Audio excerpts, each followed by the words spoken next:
یا مولانا کا 70+ کی عمر میں داڑھی کو کالا کرنا، اس کے اوپر کوئی شرعی گرفت نہیں ہے۔ بخاری اور مسلم دونوں میں حدیث ہے، اللہ کے محبوب صلی اللہ علیہ وآلہ وسلم کی جب وفات ہوئی تو حضرت انس بن مالک کہتے ہیں کہ آپ کے سر اور داڑھی کے ملا کر 20 سے زیادہ بال سفید نہیں تھے، 20 سے زیادہ میرے سفید ہیں، اور وہ بھی وہ کہتے ہیں کہ کن پٹی پہ چند بال تھے، اس کی بھی مزید بریک اپ آئی ہے کہ 8 یا 10 بال جو ہے وہ آپ علیہ السلام کی داڑھی مبارک کے تھے اور اتنے ہی سر مبارک کے سفید تھے، اور وہ بھی کن پٹی پہ۔ یعنی نبی علیہ السلام اپنی وفات تک جو 61 ایئرز آپ کی ایج ہے سولر اعتبار سے جو ہم گنتے ہیں، یہ جو 63 ایئرز ملتا ہے وہ لیونر ہے، چاند کے اعتبار سے، ہمارے جو چل رہے ہیں اس کے اعتبار سے آپ کی عمر مبارک 61 ایئرز تھی۔ 61 ایئرز میں بھی نبی علیہ السلام کی داڑھی اور سر کے بال کالے ہی تھے، یہ معجزہ تھا، اور یہ اس بات کا ثبوت ہے کہ کالے بال خوبصورتی کی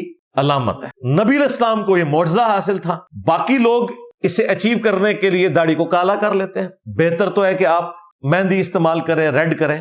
بخاری مسلم میں حدیث ہے، نبی علیہ السلام نے کہا کہ یہود و نصارہ کی مخالفت کرو، وہ داڑیاں رنگتے نہیں، تم داڑیوں کو رنگو۔ لیکن یہ نبی علیہ السلام کا حکم داڑھی کو رنگنے کا فرض یا واجب کے درجے میں نہیں ہے، صرف افضلیت اور غیر افضلیت کا ہے، اور وہ بھی پرسن ٹو پرسن ویری کرتا ہے، کیونکہ انہی احادیث کے جو راوی ہیں وہ خود داڑھی نہیں رنگتے تھے۔ جابر بن عبداللہ کے بارے میں مسند علی ابن الجاد میں آتا ہے کہ وہ سفید داڑھی رکھتے تھے، حالانکہ وہ خود راوی ہیں کہ داڑھیوں کو رنگنا یہ بہتر ہے۔ خود مولا علی علیہ السلام کے بارے میں المستدرک للحاکم میں آتا ہے، ایک تابعی کہتے ہیں کہ میں حضرت علی کے پیچھے جا کے جمعہ پڑھتا تھا، میں نے آپ کو ممبر پر بارہا دیکھا ہے، آپ کی داڑھی اور سر کے بال سفید تھے۔ اب مولا علی نے پوری زندگی اپنی داڑھی کالی نہیں کی، سفید ہی رکھی ہے۔ آپ کی شہادت 64 ایئرز کی ایج میں آلموسٹ ہوئی ہے، اور آپ کی داڑھی اور سر کے بال سفید ہو چکے ہوئے تھے۔ اسی لیے میں نے کچھ عرصہ پہلے ویڈیو ریکارڈ کروائی تھی کہ میں بھی داڑھی کو کالا نہیں کروں گا سیدنا علی کی سنت پہ عمل کرتے ہوئے، لیکن اگر کوئی کالا کرنا چاہے تو وہ سیدنا حسین کی سنت ہے۔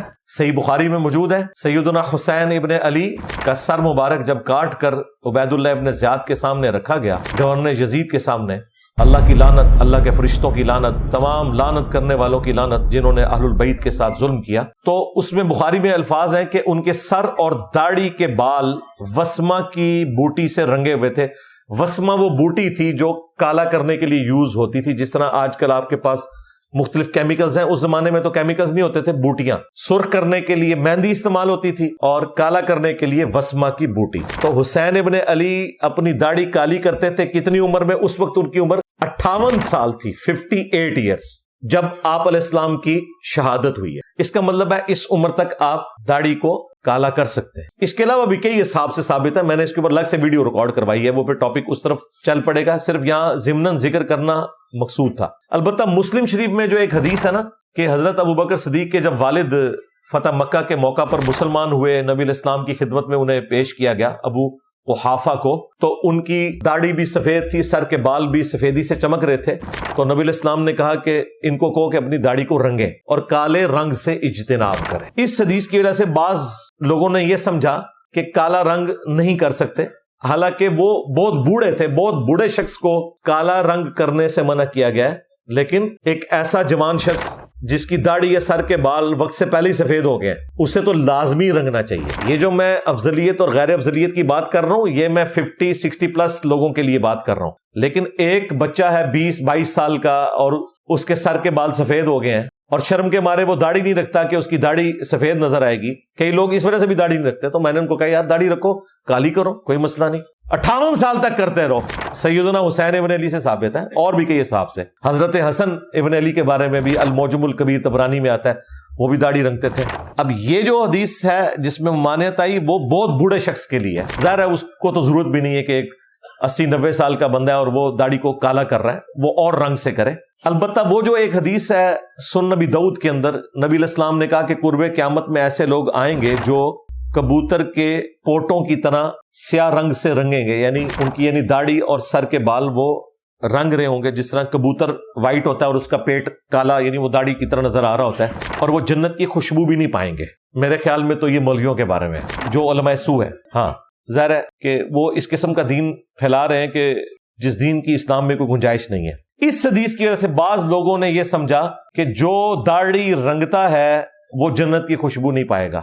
حالانکہ اس حدیث کا یہ مطلب نہیں تھا. اس حدیث میں ان لوگوں کی نشانی بتائی گئی ہے کہ جو جنت کی خوشبو نہیں پائیں گے، نہ کہ اس عمل کی وجہ سے وہ جنت کی خوشبو نہیں پا رہے ہوں گے. مثال کے طور پر صحیح بخاری صحیح مسلم میں آیا کہ خوارج کی نشانی یہ ہے کہ سر منڈائیں گے. اب اس کا یہ مطلب نہیں کہ جو سر منڈائے گا وہ خارجی ہو جائے گا، ورنہ رائے ونڈ والے تو سارے خارجی ہو جائیں گے. بریلوی کہتے بھی ہیں ہاں، ستھڑ چھوٹی گردن موٹی، ہاں جی، گلج توا سر تے استرا کرواؤ ٹینڈ تے چلو رائے ونڈ. ہاں، وہ کہتے ہیں کہ شلوار چھوٹی ہے گردن موٹی ہے اور سر پہ اس طرح کر. یہ شعر ہمیں بچپن میں ظاہر ہم بھی بریلوی تھے تو ہمیں یاد کروائے گئے تھے. یہ شعر یاد ہے، پرانی کوئی شاعری کبھی یاد آ جاتی ہے. تو سر منڈانا خوارج کی نشانی ہے. اس کا یہ مطلب نہیں کہ جو سر مونڈے گا وہ خارجی ہو جائے گا. سمجھ رہے؟ کیونکہ مولا علی علیہ السلام بھی خود سر مونڈتے تھے. سنن نبی داؤد میں یہ حدیث موجود ہے. جس جگہ یہ حدیث موجود ہے نا، یعنی سنن نبی داؤد میں کبوتر کے پوٹوں والی، اسی ابو داؤد میں حدیث موجود ہے کہ مولا علی کہتے ہیں جب سے میں نے نبی علیہ السلام سے سنا جس شخص کہ غسل میں بال خشک رہ گئے تو انہیں عذاب دیا جائے گا، تو وہ کہتے ہیں میں نے اپنے سر کے ساتھ دشمنی کی، میں نے اپنے سر کے ساتھ دشمنی کی، میں نے اپنے سر کے ساتھ دشمنی کی اور سر کے بال منڈوا دیے. ظاہر اس زمانے میں پانی بھی ایشو تھا، آج کل تو وہ ایشو نہیں ہمارے لیے. وہاں تو نہانے کے لیے بھی پانی کئی کلومیٹر سے بھر کے لانا پڑتا تھا. اس میں بالوں کا اہتمام کرنا ہمارا تو بڑا آسان ہے، شاور ہے، جتنے مرضی لمبے بال ہوں دھونے میں پرابلم نہیں ہوتا. تو سیدنا علی خود سر منڈایا کرتے تھے.